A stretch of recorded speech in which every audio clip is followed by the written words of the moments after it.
हाय दोस्तों, फिर से स्वागत है मेरे इस चैनल पर साइको टॉक विद डॉक्टर श्रुति। मैं हूँ डॉक्टर श्रुति और आज हम फिर से एक नए इंटरेस्टिंग टॉपिक पर बात करेंगे और वो है कि रिलेशनशिप को कैसे चलाया जाए। How to make a relationship work. बहुत सारे फैसेट्स हैं। आजकल की तारीख में बहुत ज़्यादा नीड है, नेसेसरी है कि दो लोगों के बीच का जो रिलेशन है उस चीज़ को वर्कआउट करना कितना इम्पॉर्टेंट है, क्योंकि इतनी ज़्यादा स्ट्रेसफुल लाइफ, दो लोगों के डिफरेंसेस, लैक ऑफ एक्सेप्टेंस, एक दूसरे को अपनाने की क्षमता कम होना, ये बहुत सारी चीज़ें हैं कि जिसकी वजह से आज की तारीख में डिवोर्स रेट्स काफ़ी ज़्यादा है और रिलेशनशिप वर्क नहीं कर रहे हैं। जनरली रिलेशनशिप को चलाने के लिए आपके काम से रिलेटेड, आपके काम से आप जिस तरीके से कमिटेड होते हैं, आपको रिलेशन के साथ भी उतना ही कमिटमेंट होना चाहिए, टाइम गिविंग होना चाहिए और उस चीज़ को चलाने के लिए दो लोगों का इक्वल कंट्रीब्यूशन होना चाहिए। अगर एक ही साइड से एक ही पार्टनर कंट्रीब्यूट करता है, डेफिनेटली वो रिलेशनशिप को आगे तक नहीं ले जा सकेगा। तो मेल्स की रिक्वायरमेंट और फीमेल्स की रिक्वायरमेंट रिलेशन को चलाने के लिए बहुत अलग होती है। तो ये वीडियो है उन फीमेल्स के लिए जो जिन्हें देखना चाहिए कि मेल्स को क्या चाहिए रिलेशनशिप चलाने के लिए, और उन मेल्स के लिए भी जिन्हें देखना चाहिए कि फीमेल्स क्या चाहती है एक रिलेशनशिप से। दोनों के चीज़ें, दोनों की एक्सेप्टेंस बहुत अलग अलग लेवल पे चलती है। सो पहले हम देखेंगे कि फ़ीमेल को क्या चाहिए रिलेशनशिप चलाने के लिए। तो पहला है इमोशनल कनेक्शन। फीमेल्स बहुत ज़्यादा सेंसिटिव होती हैं। हालांकि हो सकता है एक मेल सेंसिटिविटी अपनी दिखा नहीं पाता, हो सकता है कोई पर्टिकुलर मेल फीमेल से ज़्यादा सेंसिटिव हो, बट फीमेल अपनी सेंसिटिविटी के लिए बहुत ज़्यादा एक्सप्रेसिव होती हैं। तो वो चाहती है कि उसका जो पार्टनर हो वो बहुत ज़्यादा अटेंटिव हो, उसकी बातों पे ध्यान दे, उसके डिसीजंस पे उसे सपोर्ट करे, अंडरस्टैंड करे। तो ये पहली चीज़ है जो उन्हें चाहिए। सेकेंड इज़ कनेक्शन और कम्युनिकेशन। कम्युनिकेट करना मतलब अपनी चीज़ें बाहर निकाल के बोलना, अपनी चीज़ों को कम्युनिकेट करना, अपनी बातों को वर्बली बताना, ये फीमेल्स का बेसिक स्वभाव होता है। उनके पेट में जैसे बातें नहीं पचती, बातें नहीं रहती, ये कहावत बिल्कुल सही है। और उनको यही चाहिए कि जो अगर वो अपने पार्टनर से ओपनली कम्युनिकेट कर रही है, बात कर रही है, तो उनका पार्टनर भी उनसे ओपनली बात करे। तीसरी चीज़ ट्रस्ट और रिस्पेक्ट। ये डेफिनेटली ये हर एक इंसान की नीड है। एक दूसरे के ऊपर ब्लाइंड फोल्डेडली ट्रस्ट करने को मैं नहीं कहती, लेकिन उसको इतना तो चाहिए कि उसका पार्टनर उस पर ट्रस्ट करे, कोई भी डिसीजन अगर ले तो उस पर फेथ रखें और रिस्पेक्ट से उससे बात करें, क्योंकि रिस्पेक्ट सबकी बेसिक नीड होती है। लैक ऑफ रिस्पेक्ट की वजह से भी आजकल रिलेशनशिप टूटते हैं, क्योंकि लोगों को वो रिस्पेक्ट चाहिए पर वो दे नहीं सकते, अपने अपने पर्सनल इश्यूज़ के वजह से या बहुत सारे कारणों की वजह से। तो ट्रस्ट और रिस्पेक्ट रहा तो ही एक रिलेशनशिप बहुत सिक्योर रहता है। तो आप कोशिश करिए कि आपके पार्टनर में ये चीज़ हो और आप में भी ये चीज़ हो, आप दे सकें ये चीज़। शेयर्ड वैल्यू और इंटरेस्ट है।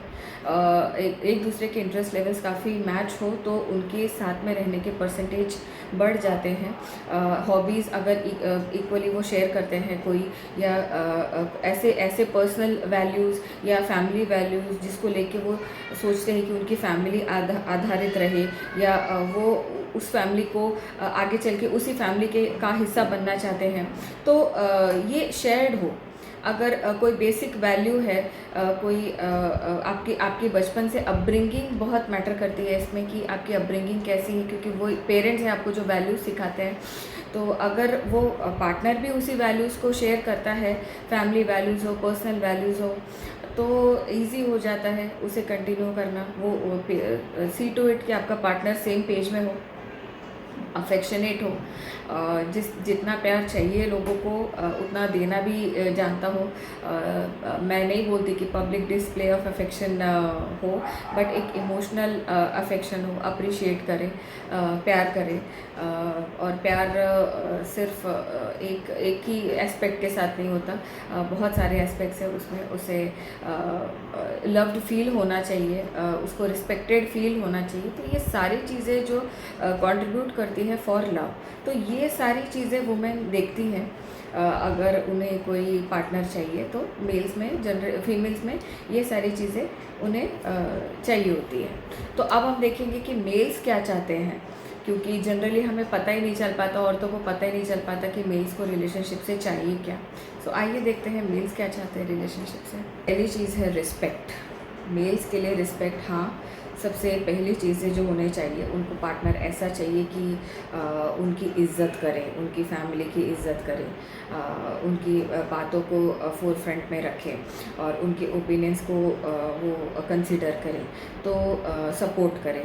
तो ये सारी चीज़ें, ये चीज़ रिस्पेक्ट फर्स्ट चीज़ है जो मेल एक्सपेक्ट करते हैं कि फीमेल्स उनके फीमेल से उनको मिले, अपने पार्टनर से उनको मिले। सेकंड, इमोशनल कनेक्शन उन्हें भी चाहिए, और इमोशनल कनेक्शन फीमेल्स की तरह बहुत लेंदी नहीं होता है। मेल्स का they are very direct to talk, तो जो भी है वो आपको डायरेक्टली कन्वे कर देंगे कि उन्हें क्या चाहिए या क्या नहीं चाहिए। तो आप देखिए कि इमोशनल कनेक्शन आप भी उनके साथ मेंटेन कर सके, तो वो जो बोल रहे हैं उस पर आप ध्यान दे सकें।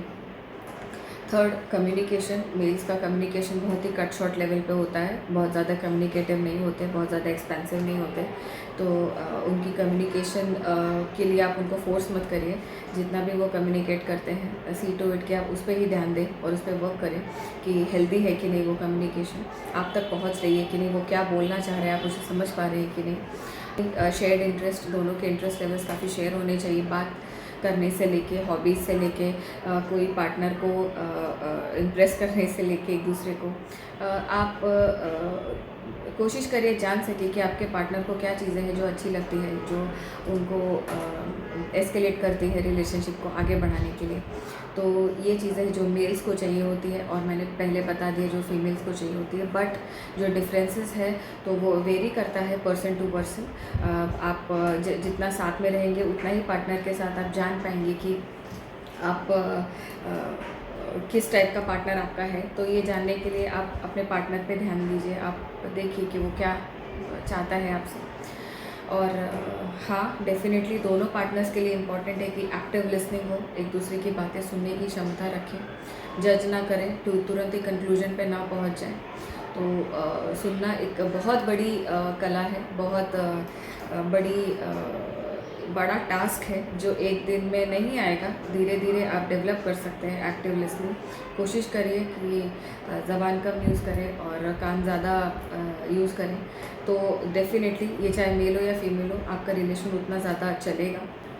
फिर है डेवलप हेल्दी बाउंड्रीज़। अपनी बाउंड्रीज़ मत भूलिए, चाहे वो मेल हो फीमेल हो, आप दोनों की बाउंड्रीज़ बहुत ही क्लियर कट हो जानी चाहिए कि आपके पार्टनर को इससे ज़्यादा क्या चीज़ है जो पसंद नहीं है और क्या चीज़ आपको रिपीट नहीं करनी है। डेफिनेटली गलतियाँ वेलकम है, बट गलतियाँ रिपीट मत करिए आप, तो वो आपके जो कंडीशन है रिलेशनशिप की उसको वर्सन कर देगा।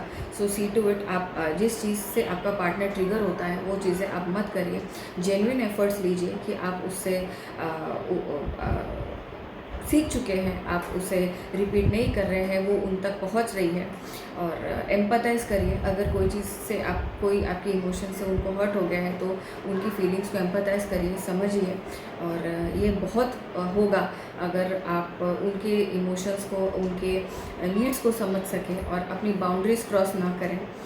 सबसे बड़ी बात, अगर आपसे कोई गलती हो भी जाती है तो बहुत सारे पार्टनर्स अपनी गलती मानते नहीं हैं, तो हेल्दी बाउंड्रीज़ के साथ अपनी गलती मानिए, रिस्पॉन्सिबिलिटी लीजिए अपने एक्शंस के लिए, और टाइम दीजिए एक दूसरे को, जो कि सबसे ज़्यादा इम्पॉर्टेंट है आपके हेल्दी रिलेशनशिप के लिए।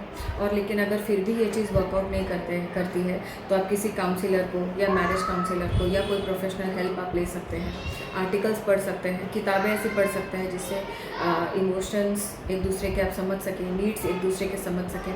और फिर भी आप अगर चाहते हैं कि और कुछ डिटेल्स मैं इसके बारे में शेयर करूं, तो please like, comment and share. और आपको ये वीडियो अच्छा लगा हो तो ज़रूर बताइए, मुझे ओपिनियंस लिखिए। Thank you so much for watching, bye bye. और हाँ, इस चैनल को सब्सक्राइब करना ना भूलिए, ज़रूर सब्सक्राइब करिए मेरा channel psycho talk with doctor Shruti.